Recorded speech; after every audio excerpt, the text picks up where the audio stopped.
Here's a video that I wanted to share with you guys. As a content creator that I follow by the name of he goes by the name of Uneducated Economist, and because he's didn't go to school formally to be trained, but very brilliant mind, and a lot of his calls have been right over the year. Not saying he's like Notre Dame or anything like that, but he is fairly accurate on his calls and his way of understanding monetary policy.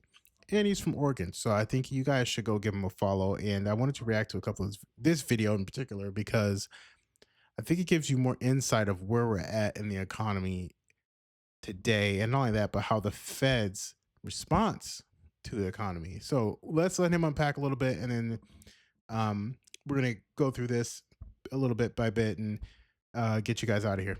All right, here we go. Don't forget to like, subscribe, comment, and share. Really appreciate you guys helping me out with this.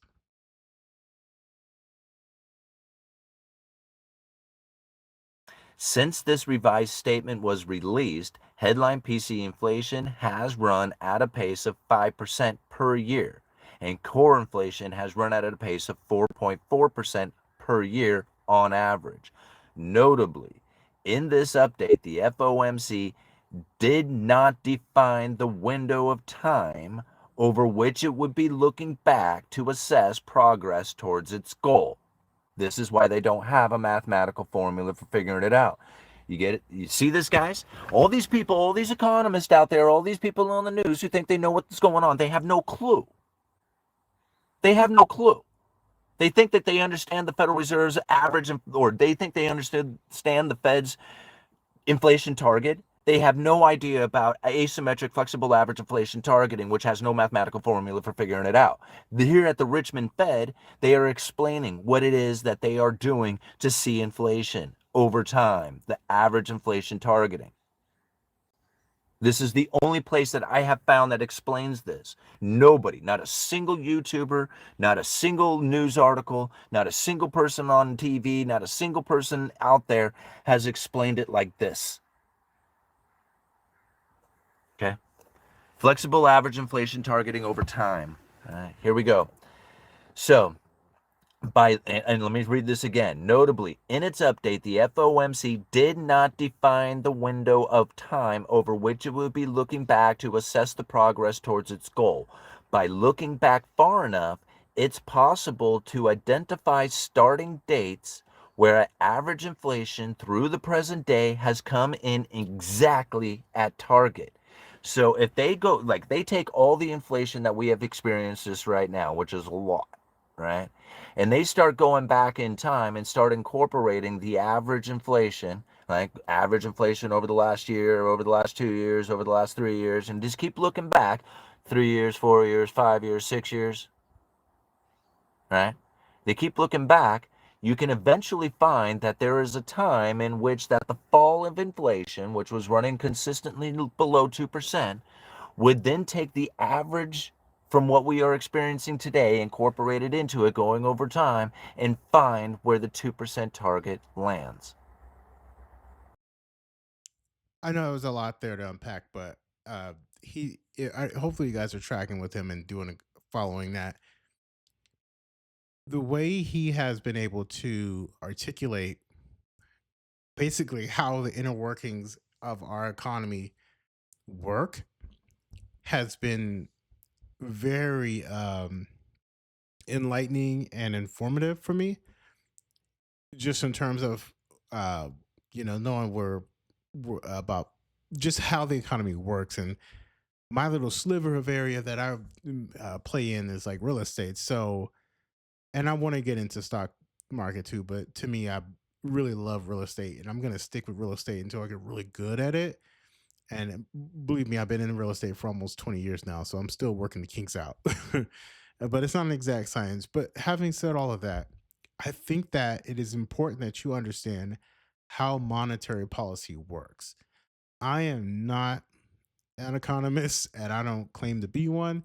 I don't even play one on TV. But when I find a content creator who I feel is on it, I don't know him, never met him. We just so happen to have, at one point in time, for a long time, lived in the same state. And I think I've been watching his content since I want to say late 2019 or early 2020. One of those dates. One of those times I've started following him, and because I was wanting to know how the economy works. It was I don't even know why. I think at that time I was just really just trying to figure out like where to invest and how do I want to do this. Anyway, and I stumbled upon his content based on another creator that I listened to, and he recommended him. I was like, oh, let me go check this guy out. And ever since then, I've been hooked just on. And he does these videos in his car all the time, and I try to catch his live streams almost daily. I don't get to watch them all the way through, but for the most part, but the way it's been like a economy 101, monetary policy 101, understanding the Fed. And when you see these CNNs and their Foxes and MSNBCs getting on here bashing like Fed Chair Jerome Powell and saying he needs to lower rate, even the president, oh lower rates, lower rates, lower rates. In the way Simon was helping me understand it was obviously there's not he doesn't wave a magic wand. He can't just you know he's not a king. He can't say rates come down. The FOMC is made up of 12 individuals and they all get a vote. Period. So when you start to compare and contrast and you start to see like, oh, the mainstream media and the president, doesn't matter who it is, by the way, they're all, and even the Fed chair, they're all kind of playing like this game, gaslighting game with the American people saying like, oh, it's him or it's you, or you have the ability to do this. Oh, why he doesn't do that? And after I learned from watching the Uneducated Economist, and start to do my own little digging around and research, I realized, oh, they are playing a character. They really are, and it's like I don't think they can. They ran out of. He talks about this in another video, but he thought they ran out of. I forget what it was, but they basically were at a crossroads where they were at the end of their rope during 2019. Like that was the breaking point where we can't. There's nothing we could do with monetary policy, and then boom, COVID, and then you're like, oh, this is the perfect storm for what we needed to be able to make adjustments. Not saying anything. I'm just telling you what actually happened. Uh, when you start to piece, you have to do your own research and piecemeal it all together. And I'm not a big tinfoil hat guy, but the facts are the facts. So understanding monetary policy helps you understand a lot when it comes to investing. Doesn't necessarily give you answers, and quite frankly, no one gives you answers on where you should invest and what not to do, what you should do. We can only all these content creators, myself included, we can only tell you what we're doing from our point of view and tell you what's worked for us, what hasn't worked for us. Hey, don't do this. We stubbed our toe here. Don't do that. So it just depends. But every now and again, you find these guys like Simon here who is able to really articulate this one topic. Just he's broken it down so well, and I encourage you guys to really go follow his channel. He's doing some good work and gives it to you to where you can really it's digestible and you understand it. When you start to understand, oh, this is critical threat theory or whatever, he to where their words have more power than their actually actions. And you found out that to be true, even with the whole tariff conversation. There were everyone tariff, tariff, tariff, tariff. Even though no tariff had actually hit, the market responded in a way that as if tariffs were already baked in. I had tenants of mine work in the commercial sector that were placing these bulk orders, right?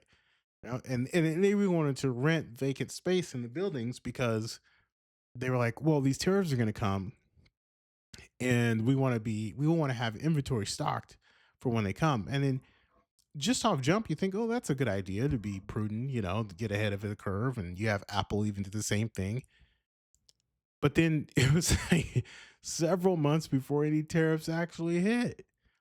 Even before Trump got into office, people were doing this. So I say all that to say it's important, I think, if you getting into investing, you need to understand monetary policy as far as it concerns the US, because that's going to help you not make now I shouldn't say mistakes because mistakes are nothing's guaranteed, but at least be informed, right? um let's continue on a little bit and then I'll leave the link in the description for this video, and then don't forget to like, comment, and subscribe. Hopefully this is helpful, hopefully this has added value.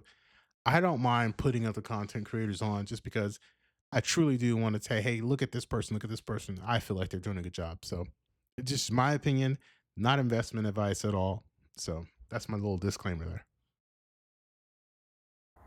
Somewhere back there in history, you go back and you're like, okay, if we were to take all the inflation that we've experienced going back in time and keep averaging it back, somewhere there is a date that's 2%. We don't know exactly where it is, but we can figure it out if we just start going back in time and incorporating all the average inflation over time.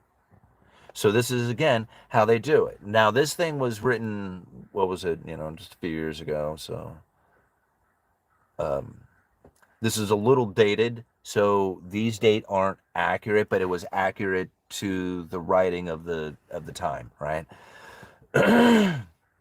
And it gives an example of how it is that they're doing this. Okay, so by looking back far enough, it is possible to identify starting dates where average inflation through the present day, right, has come in exactly at target. For example, when considering inflation from October of 2008 through August of 2023, so again, this is like 2 years old, through August of 2023, headline PCE inflation averaged 2% on average, right on target. So this is what they are looking at.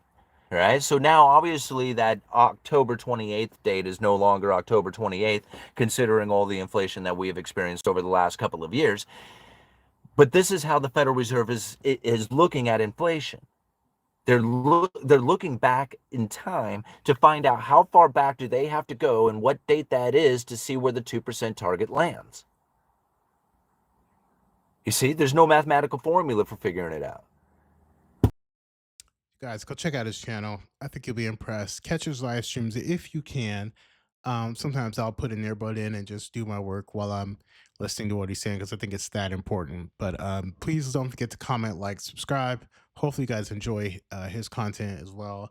And of course, come back, for mine too. I try to provide value to you guys on the daily. So, anyway, and have fun while we're doing it. Try to be entertaining. We don't always review financial things, even though that's kind of like the crux of my channel. But I also like to have fun too and be layered. So don't forget to comment, like, subscribe. I appreciate you guys. We'll see you again.